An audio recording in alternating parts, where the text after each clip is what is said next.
Donnie and Dolly. The team is supported by ableauctions.ca. Closing your business? We can help. It is Wednesday, and all of our guests today are brought to you by our cherished, where have I heard that word before? Our cherished title sponsor, Able Auctions, ableauctions.ca. Abbotsford Canucks, we talked about them in the first segment, right off the hop, as a matter of fact. They're on a team record 10-game win streak. Abbotsford over Bakersfield 2-1 down in California yesterday. They had to score 2 unanswered third-period goals to get there. They're in San Diego tonight. Abbotsford, by the way, at home to Laval Saturday and Sunday as they make their way to the American Hockey League playoffs. And here to talk about those Abbotsford Canucks, and like we said in that first segment, one of the few real positive stories surrounding the Canucks organization this season. Voice of the Abbotsford Canucks, Brandon Astle. Brandon, thanks for doing this, sir. How are you? I'm doing great. Donnie, Rick, 10 wins in a row, lots to be positive about. And it seems like you guys came into the studio pretty happy today, so that's great to see. Always, Brandon, always. Okay, so the reasons for all this success. Boy, where to start? I guess first and foremost, everybody on the team from top to bottom, from the goaltender on out, has really bought into Coach Manny Malhotra's systems and structure that he's put in place. Looking over this 10-game win streak, Donnie, 6 of the 10 wins have been by 1 goal. So it's not like they're blowing out the opposition each and every night. They're finding ways to win. They're grinding it out. They're coming up clutch when it matters the most. Last night got a bit dicey. They were down 1-0, 15 seconds into the game. And then all of a sudden, the game's almost over. It's still 1-0. It was looking a little dicey there, although they were dominating Bakersfield. They outshot them 30-10 at one point, and then Tristan Nielsen finally broke through with a nice power play goal, and Di Giuseppe ripped the hearts out of the Condors with a late game winner to stretch the win streak to 10. And like you guys have mentioned, just the way they're getting the job done with a bunch of their players up in Vancouver right now has been remarkable.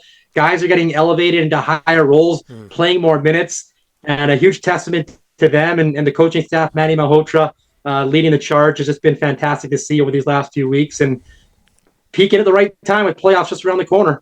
Okay, you mentioned a name there, Manny Malhotra. How much credit does he deserve in his first year as Abbotsford head coach? Yeah, he's been absolutely phenomenal. He's someone who had a pretty cushy job in the NHL the past 7 years as an assistant, 3 with Vancouver, and then the last 4 with the Toronto Maple Leafs. And taking on his first head coaching gig this past summer, accepting the job with the Abbotsford Canucks, taking over for Jeremy Colleton, who did a great job over the last 2 years. And he has preached since day one, what happens every day in Abbotsford is very process-driven. He uses that word a lot. And if these players are going to develop, everyone in that room needs to buy in and commit to working hard each and every day, because it matters what you do in practice and in the gym. These habits really pay off.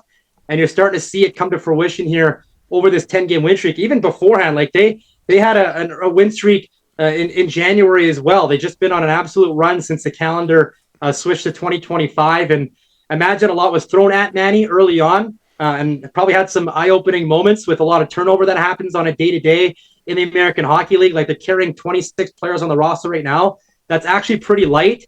And that number is only going to grow here over the next few weeks with seasons coming to an end, with prospects joining them either from junior or college, even free agent signings as well. So that dressing room is going to get a lot more busy and probably a lot more tougher to handle for Manny and his staff. But another thing that stood out, Donnie, is just the way he's held these players accountable. Like, he's had to make some tough scratches this year to some veterans that have some pretty good resumes and sat them out for a long period of time. It wasn't just 1 or 2 games.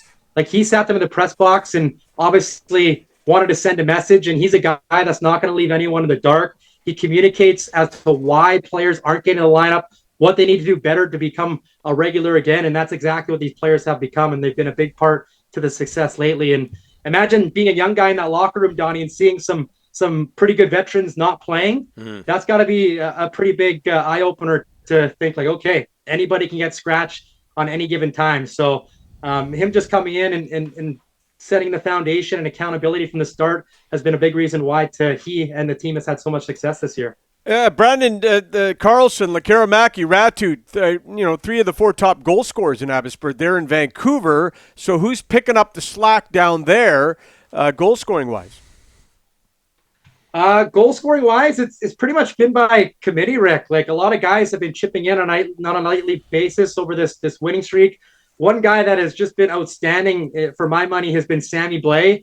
I know he doesn't get a lot of the headlines because he's on an AHL contract, but you could just see like the poise and veteran presence. It is just huge in that locker room. Like even before he stepped on the ice in game 1, that signing was worth it because what the young kids can learn from him is invaluable. Like this is a Stanley Cup winner. He played in a game 7. He's a Stanley Cup ring. He's won a world championship and he's still motivated to get back to the NHL. And it's just remarkable to see the way he's playing. He's still got a lot of gas left in the tank and isn't very old. And obviously a guy that's having a breakout year, Rick, who's been a lightning rod in the organization, has been Danila Klimovich. I mean, look at the year he had a season ago. He played in just 24 games, had just 2 goals. And when a young player goes through a season like that, it can stunt his growth. But Danila has used that as motivation and is having his best year as a professional. Like this is a kid that was here when he was 18 years old. He was a rookie. He's been here since day 1. So it's not like he's young anymore. And now he's on to his 3rd coach in 4 years. And that's not a slight on Abbotsford. I mean, it's a great thing. Like the coaches he's had in Colleton and Trent Cole have been promoted to the NHL. So now it's Manny's turn to come in. And I think he's been the perfect coach for a guy like Danila because the skill and the goal scoring has always been there. It's just been like the play away from the puck in the defensive zone that needs to improve on a more consistent basis. And I mean, Manny made a living off that, playing nearly 1,000 games in the NHL, being a responsible forward. And you can really see those types of aspects taking off in Danila's game.